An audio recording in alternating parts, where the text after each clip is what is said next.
अस्सलाम वालेकुम, Saifullah Islamic state से बहुत सारे दोस्तों की मार्केट के करंट सिचुएशन के हवाले से कॉल्स आ रही हैं। इस वक्त अल्हम्दुलिल्लाह मार्केट का सिनेरियो बहुत स्पीड से बदल रहा है और इस वक्त जो सेलर प्रेशर था वो इस वक्त बायर प्रेशर में कन्वर्ट हो चुका है।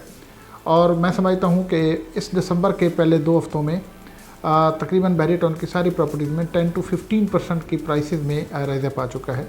अच्छा, 2 और फैक्टर हैं। एक तो ये कि ये एकदम इतनी स्पीड से चेंजेस क्यों आने जा रही हैं, क्यों आ रही हैं, और दूसरा ये कि फ़र्दर क्या चेंजेस आने जा रही हैं दिसंबर और आगे जनवरी में। पहली तो बात ये है कि इस वक्त जो प्राइसेस बढ़ रही हैं या हमारे बाहर का फ़्लो है इस वक्त, उसकी 2-3 सॉलिड रीज़न है। एक तो ये कि ये फ़्लो रुका या स्लो इसलिए हुआ था या प्राइसेस कम इस वजह से हुई थी कि मुल्क के अंदर पॉलिटिकली या इकनॉमिकली बहुत ज़्यादा अनसर्टेनिटी, और इसके बाद स्टॉक एक्सचेंज और बाकी इन्फ्लेशन और बाकी सारे फैक्टर थे, बैंक का इंटरेस्ट रेट। आज अगर हम देखते हैं तो अल्हम्दुलिल्लाह ये सारी चीज़ें काफ़ी हद तक स्टेबल हैं। स्टॉक एक्सचेंज की बात करते हैं तो बहुत स्पीड से उसमें चेंज आई है, बहुत पॉजिटिविटी आई है। इसी तरह बैंक इंटरेस्ट रेट के बारे में न्यूज़ है, कन्फर्म न्यूज़ है कि 3 to 4% उसका इंटरेस्ट रेट जो है वो कम होने जा रहा है। इकनॉमिकली काफ़ी अल्हम्दुलिल्लाह चीज़ें बेहतर है, हम सबके सामने है। पोलिटिकली अब इलेक्शन और बाकी सारी चीज़ें स्ट्रीमलाइन होती नज़र आ रही। सारे ये फैक्टर थे जिसकी वजह से पूरे पाकिस्तान की आलमोस्ट सारे रियल एस्टेट इंडस्ट्री हिट हुई, लेकिन बहरिया सबसे ज़्यादा। और आज वही वजह है कि वो चीज़ें स्टेबल हैं, तो बहरिया की मार्केट जो है दोबारा स्टेबल हो रही है। बहरिया मार्केट की जब भी अप एंड डाउन होते हैं तो इसी तरीके से वो स्पीड से अप भी जाती है मार्केट और स्पीड से डाउन भी जाती है। अगर हम बात करते हैं इस साल में तो तकरीबन 30 to 40% जो मार्केट है वो रिवर्स हुई थी प्राइसेस ओवरऑल। बाकी अगर कराची की बात करते हैं, हैदराबाद की करते हैं, लाहौर की बात करते हैं, बाकी किसी भी एरिया में इतना ज़्यादा रिवर्स नहीं हुई थी मार्केट। कहीं 10% कम हुए प्राइसेस, कहीं 15%, कहीं 20%, और बल्कि कुछ एरियाज़ में इस टर्नओवर में भी प्राइसेस बढ़ी। ज़ाहिर है अगर बहरिया टाउन के अंदर, बहरिया कराची के अंदर इतनी ज़्यादा प्राइसेस कम हुई और ये सारे फैक्टर इसी तरह उनके ऊपर इफेक्ट हुआ बहरिया टाउन के अंदर, तो आज वही फैक्टर उसी तरह पॉजिटिविटी पे भी इफेक्ट होंगे। और वैसे भी जो प्राइसेस कम हुई 30 to 40%, तो डेफिनेटली ये उन लोगों की प्राइसेस उनके लिए कम हुई जिन्होंने डेस्परेट होके, पैनिक होके या अपनी ज़रूरत के तहत प्रॉपर्टी को बेचा।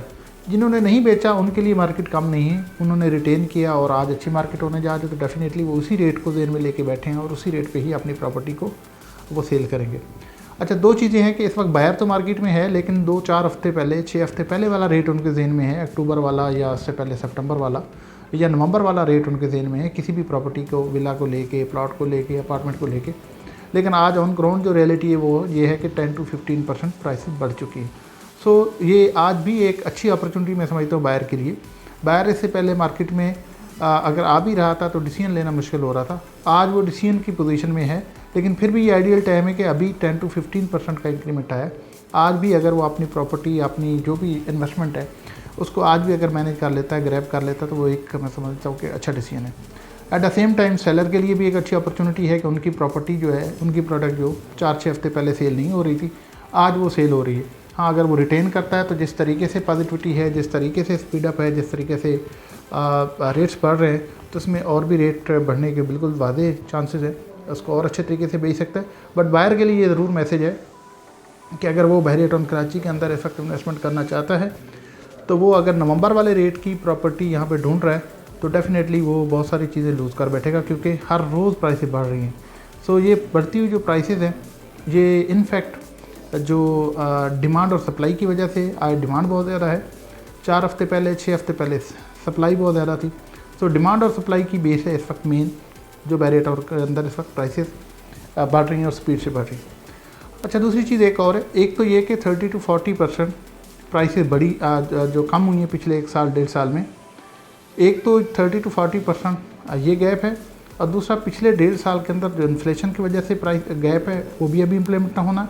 और एट द सेम टाइम जो जनरली प्राइसेस बढ़ती हैं किसी भी एरिया में जो इलाइव हो रहा होता है, जो जहाँ पे कंस्ट्रक्शन हो रही होती है, तो एक रेट बढ़ रहा होता है ग्रेजुअली, तो वो इम्पैक्ट भी अभी आना है। तो मैं समझता हूँ अगर ये मार्केट इसी तरीके से स्टेबल रहती है, इसी तरीके से चलती है, तो आने वाले 3 से 4 महीनों में एक तो ये गैप जो 30 to 40% वाला है वो कवर होता नज़र आ रहा है, और उसके बाद फर्दर इससे अगली चीज़ें जो इन्फ्लेशन है या बाकी जो फ्लो आएगा लोगों का, जिस लेवल की इन्वेस्टमेंट आएगी, उसमें फ़र्दर और भी इंक्रीमेंट के चांसेस है। सो अगेन मेरा उन दोस्तों के लिए मैसेज है जो इस वक्त बहरिया टाउन में इन्वेस्टमेंट करना चाहते हैं, प्रॉपर्टी को ग्रैब करना चाहते हैं, तो वो नवंबर वाले रेट या अक्टूबर वाले रेट के चक्कर में अपनी इस एक अच्छी आइडियल इन्वेस्टमेंट को लूज़ ना करें।